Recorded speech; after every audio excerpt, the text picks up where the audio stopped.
రావణ్ తనతో చేతులు కలపడానికి సిద్ధంగా ఉన్నాడని గుర్తించిన పద్మావతి సంతోషంతో ఉబ్బి తబ్బిబ్బైపోయింది. కాని పద్మావతికి తనకి తెలిసిన వ్యక్తి అరుపులు బ్యాక్గ్రౌండ్లో వినిపించగానే ఆ ఆనందం కాస్త ఆవిరైపోయింది. పద్మావతి గుటకలు మింగుతూ వెనక్కి తిరిగింది. పద్మావతి వదినా, ఇంతకీ బేరం తెగిందా అని అత్యుత్సాహంతో అడిగింది శకుంతల. శకుంతల, నువ్విక్కడా అంటూ ఆశ్చర్యపోయి కంగారు పడిపోయింది పద్మావతి. అంటే నిన్ను ఫాలో అయ్యాను వదినా అని గోళ్లు గిల్లుకుని అమాయకంగా మొహం పెట్టింది శకుంతల. ఇంతకీ ప్లాన్ ఏంటి? ఐశ్వర్యని నాకు ఎప్పుడు ఎలా అప్పగిస్తావత్తా అని చుట్ట వెలిగించుకుని అడిగాడు రావణ్. శకుంతల రావణ్ అన్న మాటలు విని ఐశ్వర్యాన్ని అప్పగించడం ఏంటొదినా అని ఆరా తీసింది. పద్మావతికి విషయం చెప్పక తప్పలేదు. అంతా విని, భలే మంచి చౌక బేరం వదినా, ఇచ్చే ఐశ్వర్యాని. ఈ బడాబాబుకి నువ్విచ్చేసే, లక్ష్మీదేవిని మన ఇంటికి తీసుకెళ్ళిపోదాం అంటూ ఉచిత సలహా ఇచ్చింది శకుంతల. అప్పటిదాకా తను తప్పు చేస్తున్నానని ఏదో ఒక మూల అనిపించింది. కాని ఎప్పుడైతే శకుంతల కూడా తనకి సపోర్ట్ చేస్తూ మాట్లాడిందో పద్మావతికి తను చేస్తున్న పని సరైనదే అనిపించేసింది.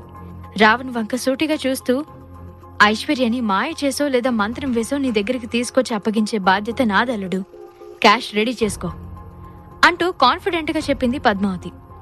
రావణ్ గుప్పుమని పొగ వదులుతూ ఈవిల్ స్మైల్ ఇచ్చి, అంత తొందర ఎందుకత్తా, ఇందాక నువ్వు నాతో ఏదో మాటన్నావు అని నుదురు రుద్దుకుని అప్పుడే గుర్తొచ్చిన వాడ్లా ఫోజ్ ఇచ్చి, నా కూతురు బొమ్మ కాదు అని ఏదో అన్నావు కదా, ఆ కాన్సెప్ట్ నాకు చాలా నచ్చేసిందత్తా, ఏమంటావ్ అని అన్నాడు. పద్మావతికి రావణ్ ఏం ఆలోచిస్తున్నాడో, తనని ఏం చేయమని అడగబోతున్నాడో అర్థం కాలేదు. ఏం అర్థం కానట్లు ఎక్స్ప్రెషన్ పెడుతూ కాస్త వివరంగా చెబుతావా అంటూ పద్మావతి నొసళ్ళు చిట్లించి అడిగింది. రావణ్ పగలబడి నవ్వుతూ, అర్థం కాకపోవడమేంటత్తా, ఆ ఐడియా నా బ్రెయిన్ కి తట్టేలా చేసింది నువ్వే కదా. మ్యాటర్ ఏంటంటే నీ కూతుర్ని అంగడిలో బొమ్మలాగా వేలానికి పెట్టాలి అంటూ చెబుతూ ఉండగానే పద్మావతి ముఖంలో రంగులు మారిపోయాయి.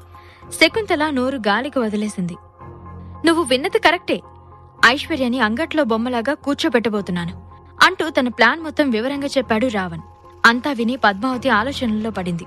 శకుంతల మాత్రం సంబరపడి పద్మావతి పక్కన చేరి ఆమె భుజం గోకేస్తూ, ఈ ఐడియా చాలా చాలా బాగుందినా, ఒకే దెబ్బకి 2 పిట్టలు.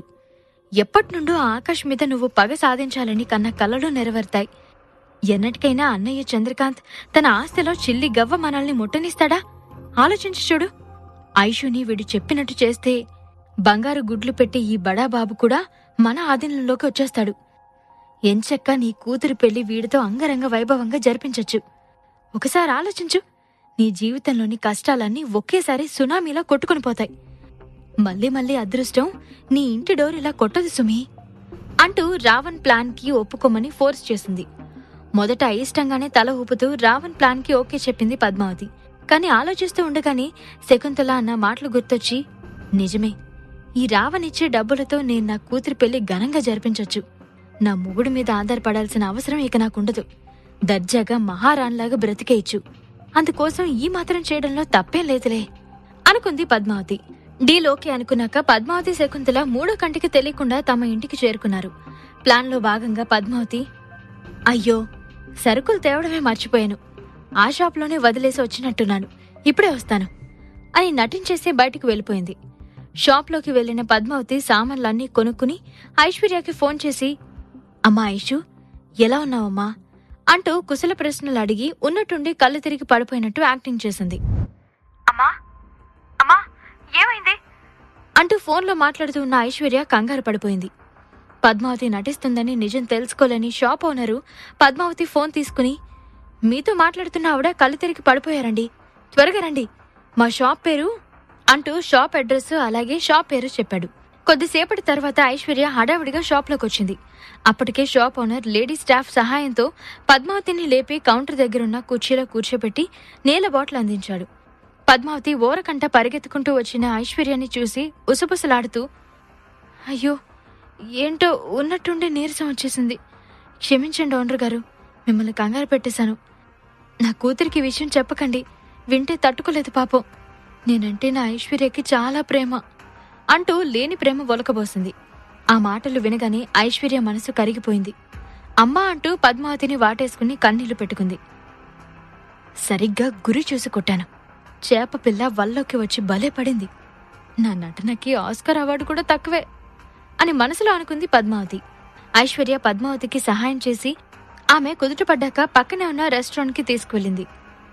ఐశ్వర్య, నాకు నీతో కలిసి ఐస్ క్రీం తినాలనుంది, తిందామా బంగారం అంటూ ప్రేమగా అడిగేసరికి ఐశ్వర్య కాదనలేకపోయింది. చిన్నపిల్లలా తలాడిస్తూ తప్పకుండా అమ్మా, ఇప్పుడే తీసుకొస్తాను అంటూ ఐశ్వర్య ఆర్డర్ ఇవ్వడానికి వెళ్ళబోయింది. కానీ వెళ్తున్న ఐశ్వర్య చేయి పట్టుకుని, ఐషు, నేను టాబ్లెట్ వేసుకోవడం మర్చిపోయాను. నువ్వుంటే టైంకి మందులు వేసుకోమని గుర్తు చేసేదానివి. ఇప్పుడు గుర్తు చేసే వాళ్ళే లేరు. ఒక పని చేద్దాం, ఏదైనా ఫస్ట్ తినడానికి ఆర్డర్ ఇవ్వు, తిన్నాక అప్పుడు ఐస్ క్రీం తిందాంలే అంటూ సలహా ఇచ్చింది పద్మావతి. పద్మావతి చూపిస్తున్న ప్రేమకి సంబరపడిపోతున్న ఐశ్వర్య నిజ నిజాలు తెలుసుకోలేకపోయింది. గొర్రె కషాయవాణ్ణి నమ్మినట్లు ఐశ్వర్య పద్మావతిని గుడ్డిగా నమ్మడం మొదలుపెట్టింది.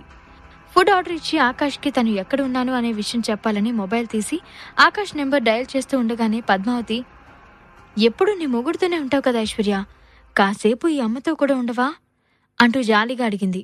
ఐశ్వర్య కాల్ కట్ చేసి ఫోన్ పక్కన పెట్టేసింది. ఫుడ్ రాగానే పద్మావతి కావాలనే ప్లేట్ తీసుకుంటున్నట్టు యాక్ట్ చేసి ఐశ్వర్య ఫోన్ కింద పడేలా చేసింది. అయ్యో సారీ ఐశ్వర్య, నేను చూసుకోలేదు అంటూ కంగారు పడినట్టు నటించింది పద్మావతి. పర్లేదమ్మా, నువ్వు ఫుడ్ సర్వ్ చేస్తుండు, నేను ఫోన్ తీసుకుని సెట్ చేసుకుంటాను అని టేబుల్ కిందకి వంగి battery, SIM card, phone back case set చూసుకుంటుంది ఐశ్వర్య. పద్మావతి వెంటనే బ్యాగ్ నుండి తెల్లని పొడిని తీసి ఐశ్వర్య ప్లేట్లో వడ్డించిన ఫుడ్లో కలిపేసింది. ఈ విషయం ఎవరూ పసిగట్టలేకపోయారు. చాలా తెలివిగా బ్యాగ్ని ముందుగానే టేబుల్ మీద పెట్టుకుని ఫుడ్ బౌల్స్ ని తన పనికి అనువుగా ముందుగానే అరేంజ్ చేసుకుంది. ఆఖరికి కెమెరా కూడా కనిపెట్టలేనంత పగడ్బందీగా పని ఫినిష్ చేసింది పద్మావతి. వెంటనే రావణ్కి కార్ పంపించమని మెసేజ్ చేసింది. తనని ఏం చేయబోతుందో అస్సలు క్లూ లేని ఐశ్వర్య మొబైల్ ఫోన్ సెట్ చేసుకుని పైకి లేచి అమ్మతో కబుర్లు చెప్పుకుంటూ ఫుడ్ తినేసింది. ఐస్ క్రీం తినే టైంకి ఐశ్వర్యకి తల తిరగడం మొదలైంది. ఐశ్వర్య తల పట్టుకుని, అమ్మా, నాకెందుకో తల తిరుగుతున్నట్టుంది, నేను త్వరగా ఇంటికి బయలుదేరతాను అని పైకి లేవబోయింది.